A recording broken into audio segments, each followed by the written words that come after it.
কোনো একটা সময় রাধা রানী এবং কৃষ্ণ ঠাকুরের মধ্যে মনোমালিন্য হয়েছিল, ঝগড়া হয়েছিল। তাদের দুজনের অনেক দিন বিচ্ছেদ ছিল, হয়তো মনোমালিন্যই হয়েছিল। তো কৃষ্ণ ঠাকুরকে না দেখে রাধা রানী ভীষণভাবে অশ্রু ঝরাতেন এবং তার শরীর যেন জ্বলে যাচ্ছিল কৃষ্ণ ঠাকুরকে না পেয়ে বিচ্ছেদের কারণে। কিন্তু কিভাবে তাদের বার্তাটা পৌঁছাবে, রাধারানী যে কষ্ট পাচ্ছেন, কিভাবে তার মনের জ্বালার কথাটা কৃষ্ণ ঠাকুরের কাছে পৌঁছাবেন, সেটা কোনোভাবেই কোনো কিছুতেই পাচ্ছিলেন না। তো ঠিক সেই সময় একটা গাছে একটা ভ্রমরকে রাধারানী দেখতে পান এবং সেই ভ্রমরকে রাধারানী তার মনের জ্বালা যন্ত্রণার কথা, তার অঙ্গ যে জ্বলে যাচ্ছে সেই কথা সেই ভ্রমরের মাধ্যমে কৃষ্ণ ঠাকুরের কাছে পৌঁছে দিচ্ছিলেন। এবং ঠিক কীভাবে পৌঁছে দিচ্ছিলেন এটা তোমাদের মিলি গানের মাধ্যমে একটু শোনাতে চাই তোমাদের সকলকে। তো এখনকার নিবেদনটা আমার সকল ঠাকুর ভক্ত প্রেমিক মানুষদের জন্য তোমাদের মিলির তরফ থেকে।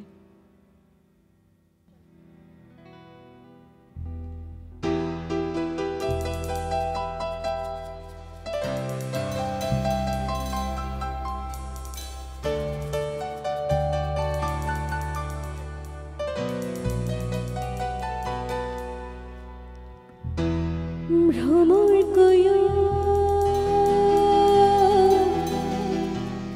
গিয়া শ্রীকৃষ্ণ বিচ্ছেদের অনলে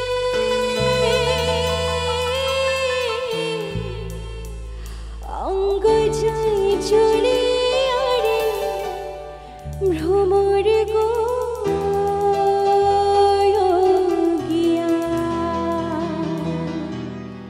রাধারানীর জন্য, ঠাকুরের জন্য কি জোরে হাততালি হতে পারে সবার একসাথে?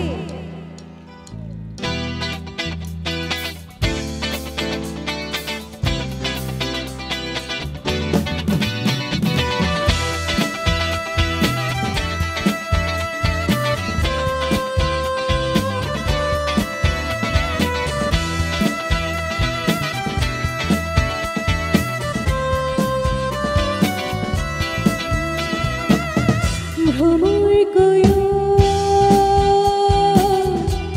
গিয়া শ্রীকৃষ্ণ বিচ্ছেদের অনলে অঙ্গ যাই চলে আরে ভ্রমর গো গিয়া ভ্রমর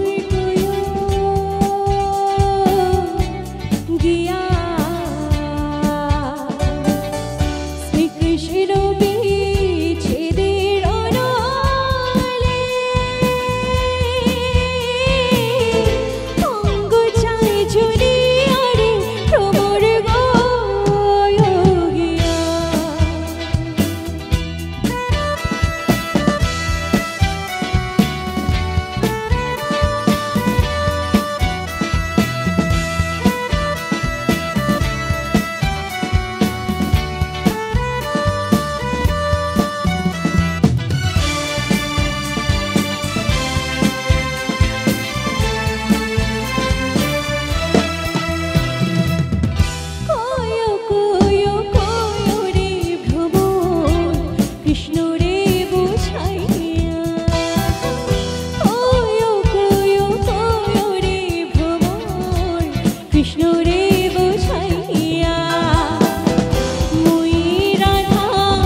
রাধারানী কৃষ্ণ ঠাকুরের জন্য জোরে হাততালি হবে যদি ভালো লেগে থাকে সকলের।